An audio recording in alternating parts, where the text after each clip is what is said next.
안녕하세요. 저는 이정화 68입니다. 며느리가 제 아들을 죽였습니다. 아니, 죽이려 했습니다.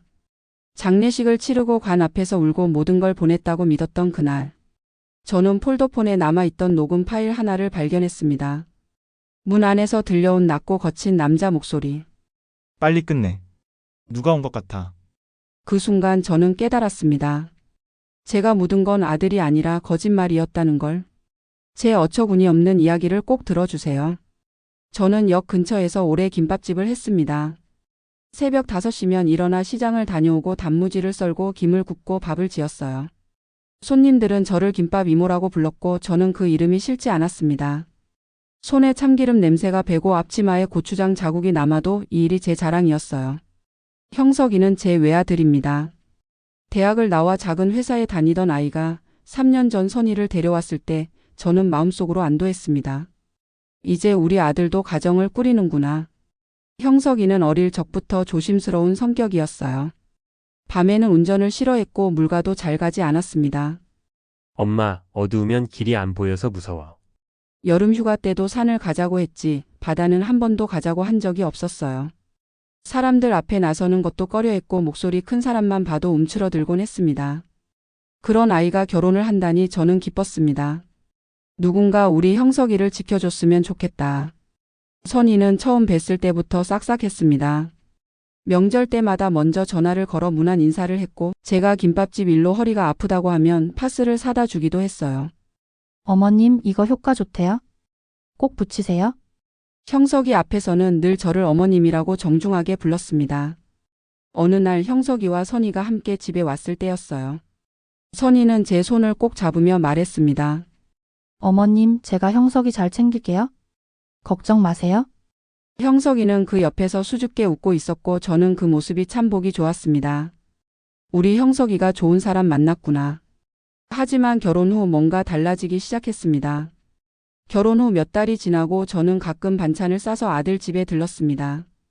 김치가 떨어졌을까 국거리가 필요할까 싶어서요. 그런데 이상한 일이 생겼습니다.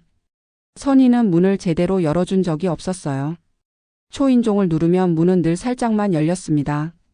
체인이 걸린 것처럼 틈만 보이고 선희의 얼굴 반쪽만 보였죠. 어머님, 죄송해요. 지금 거실 청소 중이라 좀 어질러져 있어요. 괜찮아, 그냥 이것만 놓고 갈게. 아니에요, 제가 받을게요. 그러면서 손만 쓱 내밀었습니다. 반찬통을 건네주면 선희는 감사합니다 하고는 바로 문을 닫았어요. 처음엔 별 생각 없었습니다. 젊은 사람들은 집안일에 예민하니까 시어머니한테 어질러진 모습 보이기 싫을 수도 있다고 생각했죠. 하지만 형석이가 있을 때는 달랐습니다. 형석이가 집에 있으면 선희는 문을 활짝 열고 저를 맞아 주었어요. 어머님, 어서 오세요. 들어오세요. 거실로 안내하고 차도 내오고 형석이와 함께 도란도란 이야기를 나눴습니다. 그럴 땐 선희가 참 다정해 보였어요. 하지만 형석이가 없을 때는 문틈만 열리고 손만 나왔습니다. 왜 형석이가 없을 때만 이럴까? 그러던 어느 날 제가 반찬통을 들고 문 앞에 섰을 때였습니다. 초인종을 누르자 문 안에서 선희의 목소리가 들렸어요. 누구세요?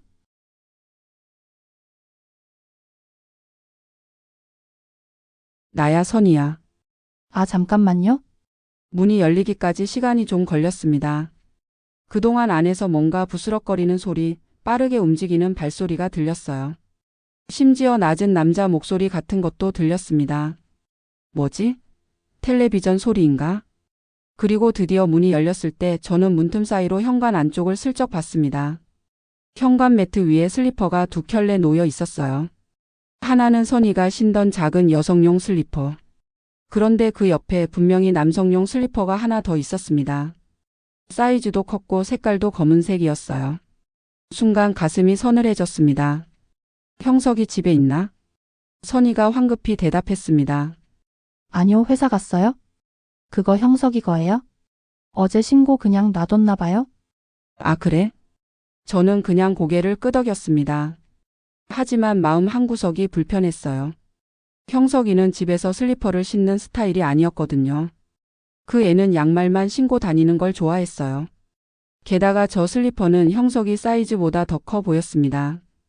혹시 내가 잘못 본 건가? 며칠 후 또 다른 일이 있었습니다. 저는 장 보러 시장에 갔다가 우연히 선희를 봤어요. 선희는 한 남자와 함께 걷고 있었습니다. 키가 크고 정장을 입은 남자였어요. 두 사람은 나란히 걸으며 뭔가 이야기를 나누고 있었습니다. 저는 반가운 마음에 손을 들어 부르려다가 멈칫했습니다. 선희의 표정이 형석이와 있을 때와 달랐거든요. 훨씬 밝고 웃음도 많았습니다. 그 남자가 뭐라고 하자 선희는 그의 팔을 툭 치며 장난스럽게 웃었어요. 저 사람은 누구지? 저는 그냥 뒤에서 지켜봤습니다. 두 사람은 카페 앞에서 멈춰섰고 남자가 문을 열어주었습니다. 선희는 고맙다는 듯 고개를 숙이고 안으로 들어갔어요. 저는 그 모습을 보고도 뭐라 할 수 없었습니다. 친구일 수도 있지. 회사 동료일 수도 있고. 하지만 마음 한구석이 불편했어요. 그로부터 며칠 후 형석이한테서 전화가 왔습니다. 엄마, 나 형석이야. 그래 왜? 저기 엄마, 차 바꾸려고 하는데. 차? 내가 타던 경차 말이야. 응. 그게 좀 오래됐잖아. 선이가 걱정하더라고. 요즘 도로에서 사고도 많고. 형석이 목소리가 평소보다 조심스러웠습니다. 선이가 그러는데 차 너무 낡아서 걱정된대. 만약에 사고라도 나면 어쩌냐고. 그래서? 그래서 엄마한테 부탁 좀 해도 될까? 차값 일부만 도와주시면. 얼마나 필요한데? 한 7천? 7천? 저는 잠시 말이 막혔습니다. 7천만 원이면 적은 돈이 아니었어요. 엄마, 미안해. 근데 선이가 계속 걱정하니까. 나도 마음이 불편해서. 그런데 잠시 후 형석이가 다시 말했습니다. 아, 근데 엄마. 선이가 그러는데 차는 좀 안전한 걸로 사야 된대. 요즘 나오는 차들은 안전장치가 다 되어 있다고. 그래서 좀 더 보태서 1억 정도면 괜찮은 거 살 수 있을 것 같아. 어? 엄마, 미안해. 근데 이게 마지막이야. 다시는 이런 부탁 안 할게. 선이도 그러는데 이번에 좋은 차 사면 10년은 탈 수 있대. 저는 한동안 말없이 전화기를 들고 있었습니다. 형석이는 원래 돈 이야기를 먼저 꺼내는 아이가 아니었어요. 그런데 결혼 후에 이런 부탁이 두 번째였습니다. 첫 번째는 전세 자금이었고 이번엔 차였어요. 선이가 시킨 건가? 아니면 형석이가 정말 필요한 건가? 하지만 저는 결국 말했습니다. 형석아, 그 돈이 지금 당장 필요한 거야? 응, 다음 주까지. 알았어. 엄마가 보내줄게. 고마워, 엄마. 사랑해. 전화를 끊고 나서 저는 길게 한숨을 쉬었습니다. 아들이 필요하다는데 안 줄 수가 없지. 다음 날 저는 은행에 갔습니다. 김밥집 운영하면서 10년 넘게 모은 돈이었어요. 노후 자금이라고 생각했던 그 돈을 저는 결국 아들에게 보냈습니다. 은행 창구 직원이 물었습니다. 1억이면 큰 금액인데 확인하셨죠? 내 아들한테 보내는 거예요. 혹시 보이스피싱은 아니시죠? 아니에요. 제 아들 맞아요. 직원은 고개를 끄덕이고 이체를 진행했습니다. 이체가 완료되고 직원이 이체 내역서를 건넸어요. 보관하세요. 저는 그 종이를 받아 지갑에 넣었습니다. 집에 와서 그 종이를 서랍 깊숙이 넣어두었어요. 형석이 잘 쓰겠지. 우리 아들 믿어야지. 하지만 마음 한구석이 무거웠습니다. 1억이면 정말 큰 돈인데. 그로부터 일주일쯤 지났을 때였습니다. 제가 우연히 형석이 집 근처를 지나가다가 주차장에서 형석이 차를 봤어요. 그 낡은 경차가 그대로 서 있었습니다. 차 안 바꿨나? 저는 이상해서 주차장을 한 바퀴 돌아봤습니다. 혹시 새 차가 다른 곳에 있나 싶어서요. 하지만 보이지 않았어요. 저는 곧바로 형석이한테 전화했습니다. 형석아, 차는 샀어? 엄마. 응, 샀지. 그럼 옛날 차는? 아, 그거? 아직 처분 안 했어. 곧 팔 거야. 언제 팔 건데? 이번 주 안으로. 중고차 업체랑 통화했어. 그래? 알았어. 전화를 끊고 나서도 마음이 개운하지 않았습니다. 새 차를 샀으면 옛날 차는 바로 처분하는 게 보통 아닌가요? 설마 돈을 다른 데 쓴 건 아니겠지? 그 무렵 또 이상한 일이 있었습니다. 어느 날 저녁 형석이 집에 들렀을 때였어요. 형석이는 회사에 있다고 했고 선이 혼자 집에 있었습니다. 저는 반찬통을 놓고 가려다가 선이가 말했습니다. 어머님, 차 한잔 하고 가세요? 괜찮아, 나 바빠. 아니에요, 금방이에요. 보리차 끓여놨어요? 선희는 제 대답도 듣지 않고 안으로 들어갔습니다. 잠시 후 선희가 보리차를 담은 머그컵을 들고 나왔어요. 어머님, 드세요? 목 마르시죠? 고마워. 저는 머그컵을 받아 한 모금 마셨습니다. 그런데 뭔가 맛이 이상했어요. 쓴맛이 살짝 도는 것 같기도 하고 텁텁한 느낌도 들었습니다. 이거 보리차 맞아? 네, 어머님. 제가 아침에 끓였어요? 맛이 좀 이상한데? 아, 혹시 보리를 좀 많이 넣어서 그런가 봐요? 진해서 그래요? 그래? 저는 그냥 몇 모금 더 마시고 컵을 내려놨습니다. 나 이만 갈게. 벌써요? 좀 더 계시다 가시지. 아니야, 가게 정리해야 돼. 저는 서둘러 현관으로 나왔습니다. 그런데 나가면서 뒤를 돌아보니 싱크대에 제가 마시던 머그컵이 놓여 있었어요. 컵 테두리에 하얀 가루 같은 게 살짝 묻어 있었습니다. 이게 뭐지? 저는 돌아가서 손가락으로 살짝 문질러 봤어요. 가루가 손끝에 묻었는데 냄새는 없었습니다. 설탕? 아니면 뭐 타다가 흘린 건가? 그때 선희가 다가와 컵을 확 집어 들었습니다. 아, 이거 제가 설거지 할게요? 아니야, 괜찮아. 아니에요, 제가 할게요. 선희는 서둘러 컵을 싱크대에 넣고 물을 틀었습니다. 저는 그 모습을 보며 왠지 석연치 않았어요. 왜 저렇게 급하게 씻을까? 집에 돌아온 후 저는 머리가 무겁고 어지러웠습니다. 그냥 피곤해서 그런가 보다. 하지만 그날 밤 저는 잠을 설쳤어요. 며칠 후 저는 형석이 집 근처 쓰레기 분리수거함 옆을 지나가다가 바닥에 떨어진 종이 하나를 봤습니다. 약국 영수증이었어요. 보통은 그냥 지나쳤을 텐데 그날따라 왠지 그 종이가 눈에 들어왔습니다. 주워서 펼쳐보니 영수증 뒷면에 손글씨로 뭔가 적혀 있었어요. 보리차에 타서 드세요. 순간 등골이 서늘해졌습니다. 보리차에 타서? 저는 며칠 전 선희가 준 보리차를 떠올렸습니다. 머그컵 테두리에 하얀 가루. 그리고 이 영수증. 설마. 저는 그 종이를 주머니에 넣고 집으로 돌아왔습니다. 그리고 서랍 깊숙한 곳에 숨겨두었어요. 이게 대체 무슨 의미일까? 그런 일들이 계속 쌓이던 어느 날 밤이었습니다. 새벽 2시쯤 갑자기 전화벨이 울렸어요. 자다 말고 벌떡 일어나 폴더폰을 열었습니다. 여보세요? 어머님, 선희의 목소리였습니다.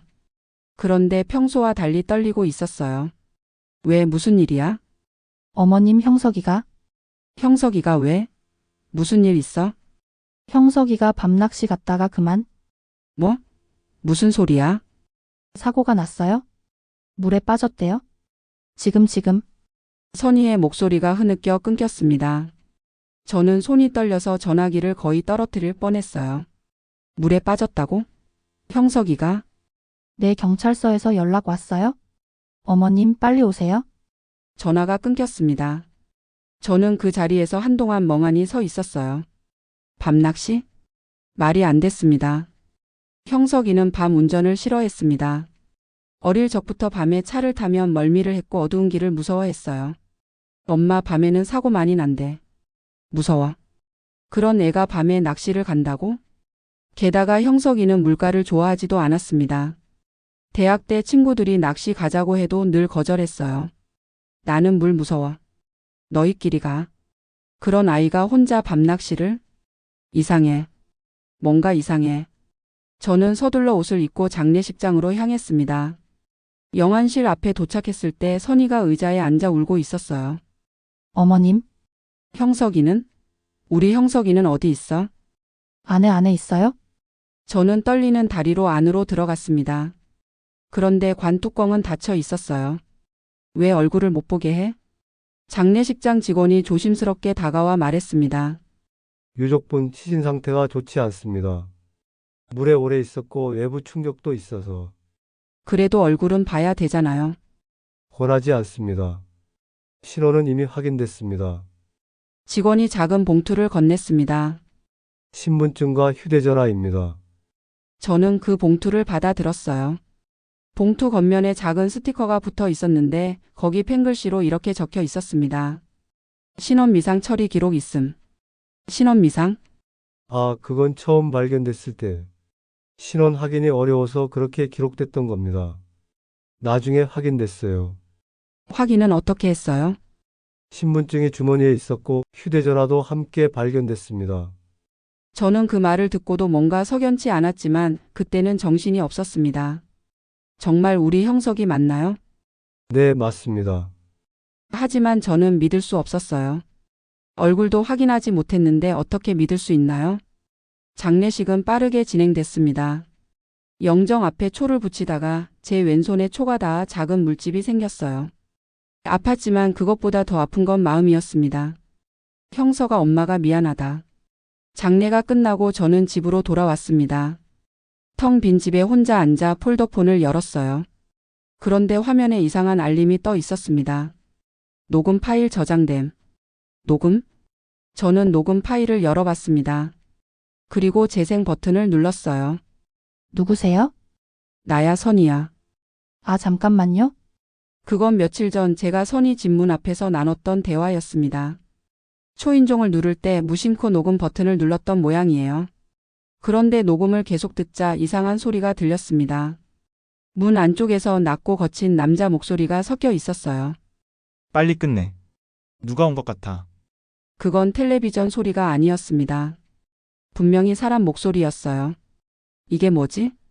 저는 파일을 다시 재생했습니다. 몇 번이고 반복해서 들었어요. 그리고 확신했습니다. 문 안에 남자가 있었다. 저는 떨리는 손으로 메모를 꺼냈습니다. 그동안 모아둔 것들을 하나씩 펼쳐 놓았어요. 남성용 슬리퍼. 카페에서 만난 정장 남자. 1억을 보낸 이체 내역서. 아직 처분하지 않은 경차. 머그컵에 하얀 가루. 약국 영수증. 그리고 이 녹음 파일. 뭔가 연결되는 것 같아. 다음 날 저는 가게 쉬는 화요일을 이용해 선희 집으로 갔습니다. 반찬통을 들고 초인종을 눌렀어요. 누구세요? 나야 어머니야. 어머님 지금은 좀 문 열어. 들어갈 게 있어? 죄송한데 오늘은 정말 안 돼요? 왜? 무슨 일 있어? 선희는 대답하지 않았습니다. 저는 문틈 사이로 안을 들여다봤어요. 그리고 냉장고 문에 붙은 메모 하나를 봤습니다. 볼펜으로 휘갈겨 쓴 글씨. CCTV에 안 비치는 곳 확인. 순간 모든 게 연결됐습니다. 슬리퍼 정장 남자 차 보리차 영수증 녹음 파일 그리고 저 메모. 형석이는 죽지 않았다. 저는 그 자리에서 돌아서서 집으로 뛰어갔습니다. 그리고 서랍을 뒤져 전표 봉투를 꺼냈어요. 쓰레기 봉투에서 주워 넣어뒀던 약국 영수증. 이체 내역 인쇄본. 그리고 폴더폰. 정화야, 이제 문을 열어야 한다. 저는 떨리는 손으로 경찰서 전화번호를 눌렀습니다. 하지만 멈칫했어요. 증거가 충분할까? 녹음 파일 하나, 영수증 하나로는 부족할 것 같았습니다. 직접 확인해야 해. 저는 전화를 끊고 열쇠공을 찾아봤습니다. 문을 열어야 한다. 그 안에 진실이 있다. 다음 날 아침 저는 전화번호부를 뒤졌습니다. 열쇠 수리, 열쇠 분실, 긴급 개폐. 손가락이 떨려서 버튼을 제대로 누르기도 힘들었어요. 여보세요, 열쇠공이신가요? 네, 맞습니다. 무슨 일이세요? 문을 열어야 하는데요. 주소 알려주시면 출동하겠습니다. 저는 형석이 집 주소를 말했습니다. 혹시 집주인이세요? 아들 집이에요. 연락이 안 돼서요. 신분증 지참해주세요. 확인 후에 작업 가능합니다. 알겠습니다. 전화를 끊고 저는 한참을 그 자리에 서 있었습니다. 정말 이래도 되는 걸까? 하지만 녹음 파일 속 남자 목소리가 계속 귓가를 맴돌았어요. 빨리 끝내. 누가 온 것 같아. 아니야. 확인해야 해. 1시간 후 열쇠공이 도착했습니다. 40대 중반쯤 되어 보이는 남자였어요. 어르신, 신분증 좀 보여주세요. 저는 주민등록증을 꺼내 보여줬습니다. 열쇠공은 주소를 확인하고 고개를 끄덕였어요. 그런데 왜 연락이 안 되세요? 전화를 받질 않아서요. 혹시 무슨 일이 있는 건 아닐까 걱정돼서. 그럴 수 있죠. 대문부터 열어드릴게요. 열쇠공은 공구 가방을 열고 작업을 시작했습니다. 대문 자물쇠를 만지작거리더니 몇 분 후 툭 하는 소리와 함께 열렸어요. 됐습니다. 들어가 보세요. 대문이 열리자 안에서 묵은 먼지와 눅눅한 냄새가 훅 올라왔습니다. 왜 이렇게 냄새가? 집안 환기를 안 시킨 것 같네요. 저는 조심스럽게 안으로 들어갔습니다. 현관 앞까지 다가가니 문틈 사이로 무언가 보였어요. 현관 매트 위에 놓인 낡은 경차 키. 이게 여기 왜? 저는 그 키를 집어 들었습니다. 형석이가 늘 쓰던 키골이었어요. 새 차 샀다면서 왜 옛날 차 키가 여기 있지? 열쇠공이 물었습니다. 현관문도 열어드릴까요? 네, 부탁드려요. 열쇠공은 현관문 자물쇠를 살펴보더니 이번에도 능숙하게 작업했습니다. 찰칵 소리와 함께 문이 열렸어요. 됐습니다. 들어가 보세요. 저는 밖에서 기다릴게요. 아니요, 같이 들어가 주실 수 있나요? 왜요? 혹시 무슨 일이 있을까봐 무섭거든요. 열쇠공은 잠시 망설이더니 고개를 끄덕였습니다. 알겠습니다. 같이 들어가죠. 문을 밀고 들어서는 순간 저는 숨이 막혔습니다. 거실은 생각보다 어두웠어요. 커튼이 다 쳐져 있고 불도 꺼져 있었습니다. 선이야? 나야, 어머니야. 대답이 없었습니다. 저는 조심스럽게 안으로 들어갔어요. 거실 바닥에는 러그가 깔려 있었는데 그 위에 뭔가 얇은 섬유 같은 게 흩어져 있었습니다. 이게 뭐지? 손으로 집어보니 거친 밧줄 섬유 같았어요. 밧줄? 그때 2층에서 소리가 들렸습니다. 낮고 거친 숨소리. 그리고 뭔가 끌리는 듯한 소리. 쿵쿵. 저는 반사적으로 계단 쪽을 올려다봤습니다. 열쇠공도 같이 위를 쳐다봤어요. 위층에 누가 있나 봐요. 선이야. 너 위에 있니? 여전히 대답이 없었습니다. 하지만 소리는 계속 들렸어요. 저는 계단으로 다가갔습니다. 어르신 조심하세요. 괜찮아요. 제가 올라가 볼게요.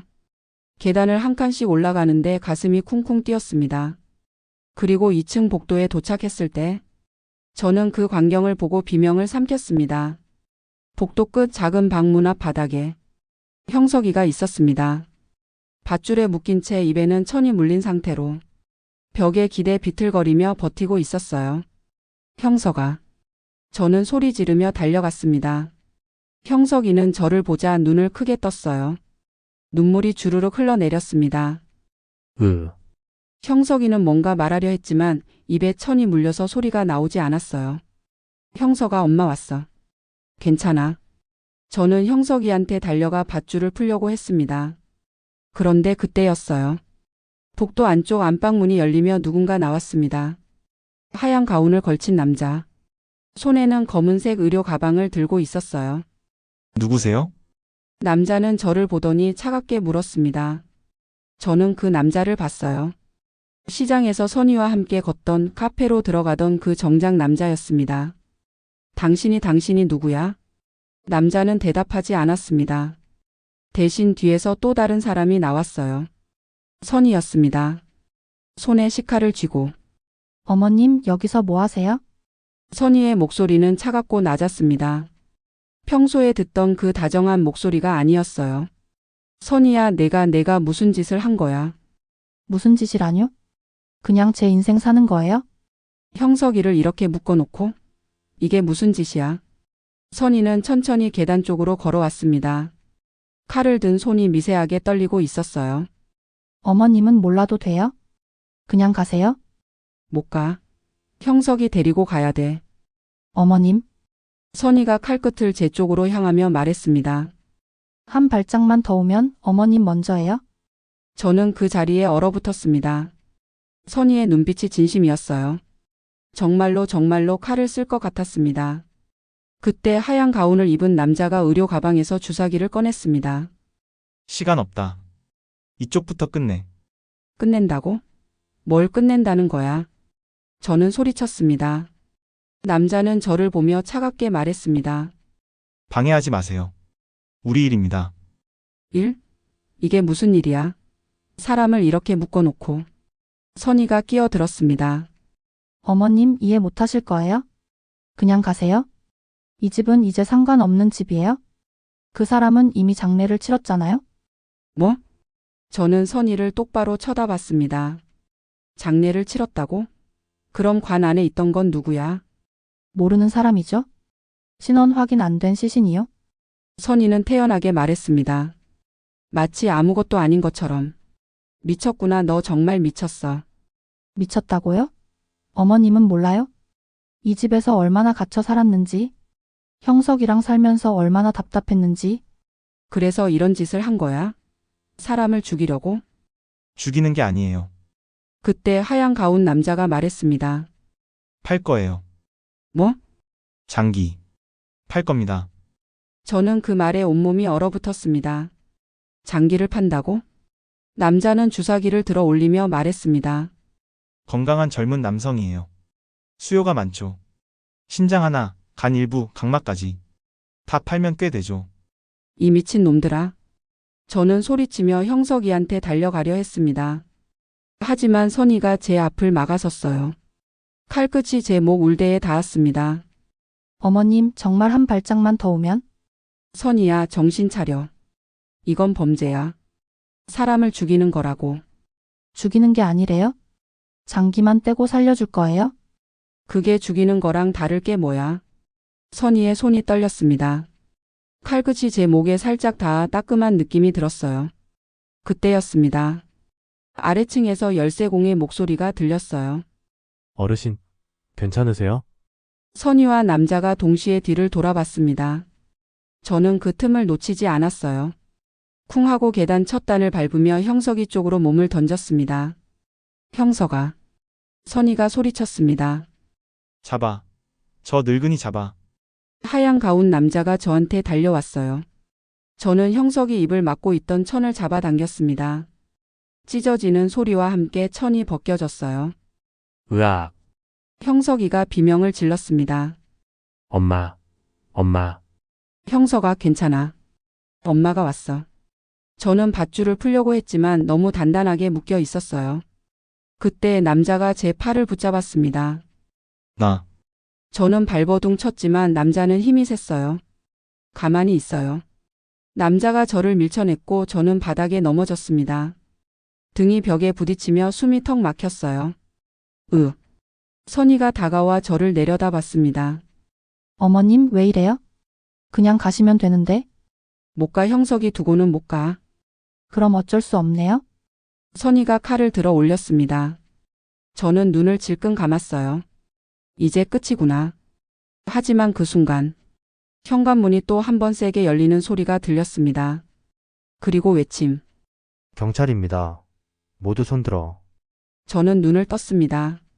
계단 아래에서 경찰 2명이 올라오고 있었어요.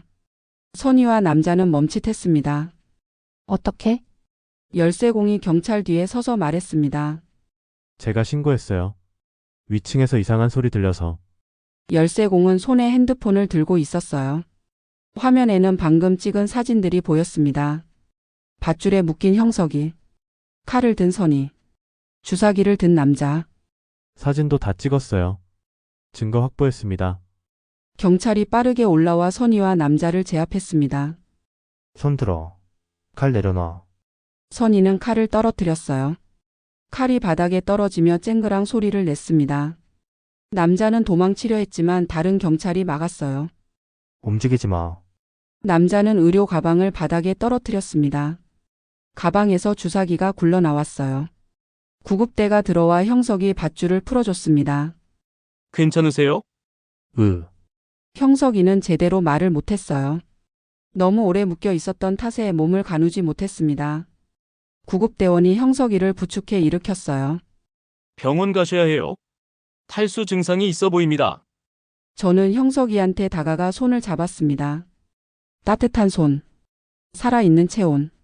형석아, 엄마가 늦었지. 미안하다. 형석이는 저를 보며 눈물을 흘렸습니다. 엄마, 저도 울음을 터뜨렸어요. 우리 아가, 엄마가 미안해. 경찰이 선희와 남자를 수갑으로 채웠습니다. 유선이 한도윤. 살인미수 및 감금, 장기매매 시도 혐의로 체포합니다. 선희는 고개를 숙이고 있었어요. 더 이상 아무 말도 하지 않았습니다. 남자 한도윤은 담담한 얼굴로 경찰을 쳐다봤어요. 변호사 부를 겁니다. 그러세요. 경찰서 가서 하시면 됩니다. 두 사람은 경찰에 이끌려 내려갔습니다. 저는 그 모습을 지켜보며 한숨을 내쉬었어요. 끝났구나. 구급대원이 형석이를 들것에 눕혔습니다. 보호자분도 같이 가시죠. 네, 갈게요. 저는 형석이 옆에 앉았어요. 구급차 안에서 형석이가 천천히 말했습니다. 엄마 고마워. 뭐가 고마워? 엄마가 너무 늦게 알았지. 아니야, 엄마가 아니었으면 나 정말. 형석이는 말을 잇지 못하고 눈물을 흘렸습니다. 저는 형석이 손을 꽉 잡았어요. 이제 괜찮아. 다 끝났어. 병원에 도착해서 형석이는 응급실로 옮겨졌습니다. 의사가 검사를 하고 나서 말했어요. 탈수와 영양실조가 심합니다. 며칠 동안 제대로 먹지 못한 것 같네요. 그럼 생명에는 지장 없나요? 네, 다행히 큰 문제는 없어 보입니다. 입원해서 링거 맞고 쉬면 회복될 겁니다. 저는 안도의 한숨을 내쉬었습니다. 감사합니다, 선생님. 형석이는 병실로 옮겨졌어요. 링거를 맞으며 누워있는 모습을 보니 눈물이 났습니다. 형석아, 응, 엄마. 많이 힘들었지? 형석이는 고개를 끄덕였어요. 선이가 처음엔 좋았어. 다정하고 착하고. 그런데 결혼하고 나서 달라졌어. 어떻게 달라졌는데? 돈 얘기를 자꾸 했어. 차 바꾸자, 집 옮기자, 이것저것 사자. 나는 회사 월급으로는 힘들다고 했지. 그랬더니 형석이는 말을 잇지 못했습니다. 그랬더니 그 사람을 데려왔어. 한도윤이라는 의사. 선이 대학 선배래. 돈 많이 벌 수 있는 방법이 있다고 했어. 장기 매매. 응. 처음엔 농담인 줄 알았어. 근데 진심이었어. 어느 날 자다가 깼는데 선이가 내 차에 뭔가 타고 있더라고. 그때부터 기억이 잘 안 나. 수면제를 탄 거구나. 그런 것 같아. 깨어나니까 여기 집에 묶여 있었어. 며칠 동안 물만 조금 주고 밥은 거의 안 줬어. 형석이는 떨리는 목소리로 말했습니다. 엄마, 나 정말 무서웠어. 저는 형석이 손을 꽉 잡았어요. 이제 괜찮아. 엄마가 지켜줄게. 며칠 후 경찰서에서 연락이 왔습니다. 조사에 협조해 달라는 내용이었어요. 저는 경찰서로 가서 그동안 모아둔 증거들을 제출했습니다. 폴더폰 녹음 파일, 약국 영수증, 이체 내역 인쇄본, 그리고 열쇠공이 찍은 사진들. 경찰은 고개를 끄덕이며 말했습니다. 증거가 충분합니다. 장례식장 시신도 확인했는데 무연고 시신을 불법으로 사용한 것으로 보입니다. 그럼 선이랑 한도윤은? 구속영장 청구했습니다. 살인미수, 감금, 장기매매 시도, 사체 은닉 등 여러 혐의가 있습니다. 다행이네요. 저는 고개를 저었습니다. 아니에요. 열쇠 공분 덕분이에요. 일주일 후 형석이는 퇴원했습니다. 많이 회복됐지만 아직 몸이 완전하지 않았어요. 엄마, 나 어디서 살아? 엄마 집에서 지내. 혼자 있으면 안 돼. 응, 고마워. 형석이는 제 집으로 왔습니다. 방을 하나 내주고 제가 직접 밥을 해줬어요. 김치와 멸치볶음 그리고 형석이가 좋아하던 계란말이. 맛있다, 엄마. 많이 먹어. 살 좀 쪄야 돼. 형석이는 밥을 한 그릇 뚝딱 비웠습니다. 그 모습을 보니 눈물이 날 것 같았어요. 다시 살아 돌아와 줘서 고마워. 형석이가 제 집에서 지낸 지 한 달쯤 지났을 때였습니다. 밤마다 악몽을 꿨어요. 으악. 비명 소리에 깜짝 놀라 형석이 방으로 뛰어가면 형석이는 식은땀을 흘리며 떨고 있었습니다. 형석아, 괜찮아. 꿈이야. 엄마 꿈에서 또 봤어. 선이가 칼 들고 그 의사가 주사기 들고. 이제 안 그래. 다 끝났어. 저는 형석이를 안아주며 등을 토닥였어요. 하지만 형석이는 어린아이처럼 제 품에 안겨 울었습니다. 그러던 어느 날 검찰청에서 연락이 왔습니다. 이정화 씨 재판 날짜가 잡혔습니다. 증인으로 출석해 주셔야 합니다. 네, 알겠습니다. 피해자 아드님도 출석 가능하신가요? 저는 형석이한테 물어봤습니다. 형석아, 재판 가야 하는데 갈 수 있겠어? 형석이는 잠시 망설이더니 고개를 끄덕였습니다. 가야지. 내가 가서 말해야 해. 재판 당일. 법정 안 피고인석에는 선희와 한도윤이 앉아 있었어요. 선희는 수감복을 입고 머리는 짧게 잘라져 있었고 한도윤은 무표정한 얼굴로 앞만 보고 있었습니다. 형석이는 그들을 보더니 몸을 떨었어요. 괜찮아? 응, 괜찮아. 하지만 형석이 손은 차갑게 식어 있었습니다. 재판이 시작됐습니다. 판사가 서류를 넘기며 말했습니다. 피고인 유선희, 피고인 한도윤. 두 사람은 피해자 이영석을 감금하고 장기 매매를 시도한 혐의를 받고 있습니다. 또한 무연고 시신을 불법으로 사용해 가짜 장례를 치른 혐의도 있습니다. 검사가 증거 자료들을 제시했어요. 폴더폰 녹음 파일, 냉장고 메모, 약국 영수증, 이체 내역서, 열쇠공이 찍은 사진들, 그리고 무연고 시신 사용 기록. 피고인 유선희는 시어머니로부터 1억 원을 받았으나 차를 구입하지 않았습니다. 피고인 한도윤은 의사 자격을 이용해 장기 매매 연결책 역할을 했습니다. 증인 이정화 씨, 증인석으로 나오세요. 저는 떨리는 발걸음으로 증인석에 섰습니다. 사건 당일 어떻게 피해자를 발견했습니까? 며느리의 행동이 이상해서 의심하게 됐습니다. 문을 제대로 열어주지 않았고 집 안에 남자 슬리퍼가 있었습니다. 보리차에 이상한 가루가 섞여 있었고 약국 영수증에는 보리차에 타라는 메모가 있었습니다. 그래서 어떻게 하셨습니까? 열쇠공을 불러 문을 열고 들어갔습니다. 2층에서 밧줄에 묶인 제 아들을 발견했습니다. 유선희는 칼을 들고 저를 위협했고 한도윤은 주사기를 들고 있었습니다. 다음은 형석이 차례였습니다. 피해자 이영석 씨 증인석으로 나오세요. 형석이는 떨리는 걸음으로 증인석에 섰습니다. 피고인이 언제부터 이상한 행동을 했습니까? 결혼 후 몇 달 지나서부터요. 자꾸 돈 얘기를 했습니다. 어머니한테 1억 원을 빌렸는데 차도 사지 않았고 집도 옮기지 않았습니다. 형석이 목소리가 떨렸어요. 어느 날 자다가 깼는데 선희가 제 차에 뭔가 타고 있었습니다. 그 후론 기억이 잘 안 나요. 깨어났을 때는 집에 묶여 있었습니다. 얼마나 오래 감금당했습니까? 열흘쯤요. 물만 조금 주고 밥은 거의 안 줬습니다. 형석이는 눈물을 흘렸습니다. 무서웠습니다. 언제 죽을지 몰랐어요. 판사가 선희를 쳐다보며 물었습니다. 피고인 유선이 할 말 있습니까? 선희는 천천히 일어났어요. 죄송합니다. 저는 돈이 필요했습니다. 형석이랑 살면서 너무 답답했어요. 그래서 남편을 죽이려 했습니까? 죽이려던 건 아니에요? 그냥 장기만 팔고 살려줄 생각이었어요? 장기를 떼면 사람이 죽습니다. 선희는 말을 잇지 못했습니다. 가짜 장례는 왜 치렀습니까?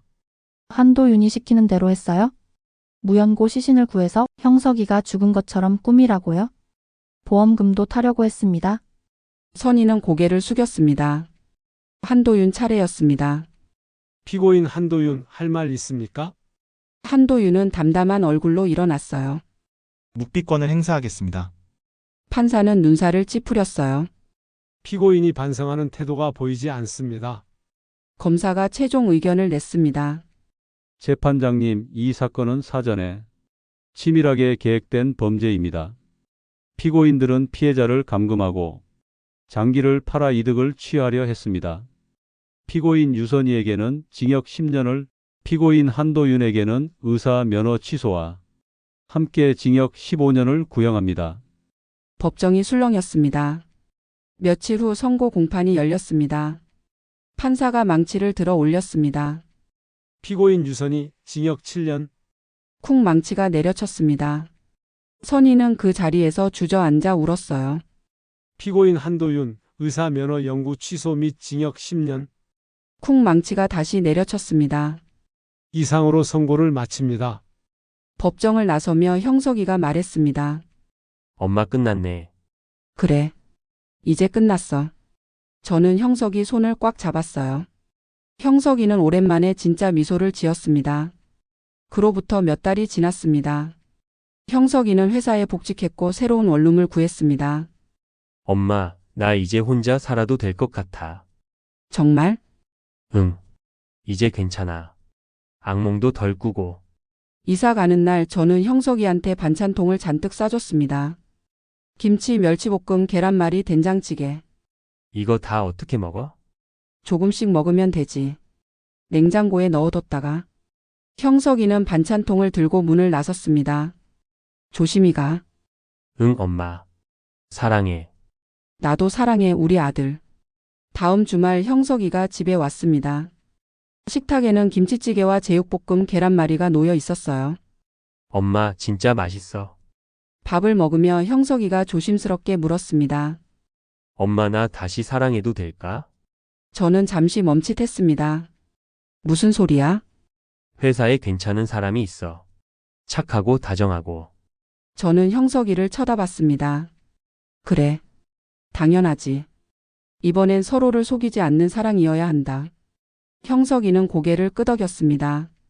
응. 이번엔 천천히 알아갈 거야. 잘 생각했어. 저는 형석이 등을 토닥였어요. 그날 밤 형석이가 돌아간 후 저는 혼자 베란다에 앉았습니다. 바람이 살랑 불어왔어요. 문득 그동안 있었던 일들이 주마등처럼 스쳐갔습니다. 문 앞에서 떨리던 순간, 장례식장에서 울던 밤, 녹음 파일을 발견했을 때의 충격, 밧줄에 묶인 형석이를 발견했을 때의 공포, 그리고 법정에서 정의가 구현되던 순간, 저는 서랍을 열어 그동안 모아뒀던 것들을 꺼냈습니다. 약국 영수증, 이체 내역서, 열쇠곡 명함. 이제 필요 없겠지. 저는 그것들을 쓰레기 봉투에 넣었어요. 더 이상 과거에 붙잡혀 있고 싶지 않았으니까요. 다음 날 저는 김밥집으로 돌아갔습니다. 손님들이 반겼어요. 이모 오랜만이에요. 응, 이제 괜찮아. 저는 앞치마를 두르고 다시 김밥을 말기 시작했습니다. 참기름 냄새, 단무지 씹는 소리, 손님들 웃음소리. 이 모든 게 다시 일상으로 돌아왔어요. 역시 김밥 이모 솜씨는 최고예요. 고마워. 많이 먹어. 저는 웃으며 김밥을 건넸습니다. 그날 저녁 가게 문을 닫고 집으로 돌아오는 길. 하늘을 올려다보니 별이 반짝이고 있었습니다. 저는 혼자 중얼거렸습니다. 이제 괜찮아. 우리 다 괜찮아. 며칠 후 형석이한테서 문자가 왔습니다. 엄마, 오늘 회사 사람들이랑 저녁 먹었어. 다들 나한테 잘해줘. 내일 저녁에 갈게. 그래. 조심히 다녀. 저는 웃으며 문자를 닫았습니다. 형석이는 이제 다시 웃고 있었고 저는 다시 김밥을 말고 있었습니다. 우리는 다시 일상으로 돌아왔어요. 오늘 밤 저는 반찬통을 닫으며 생각합니다. 닫힌 문은 두려움이었고 열린 문은 회복이었다. 그 문을 통과해 돌아온 건 거창한 기적이 아니라 따뜻한 밥 한 끼 서로의 체온 그리고 다시 시작할 용기였습니다. 형석이는 이제 다시 사랑을 시작하려 하고 저는 다시 새벽 시장을 다닙니다. 그리고 그게 가장 큰 행복입니다.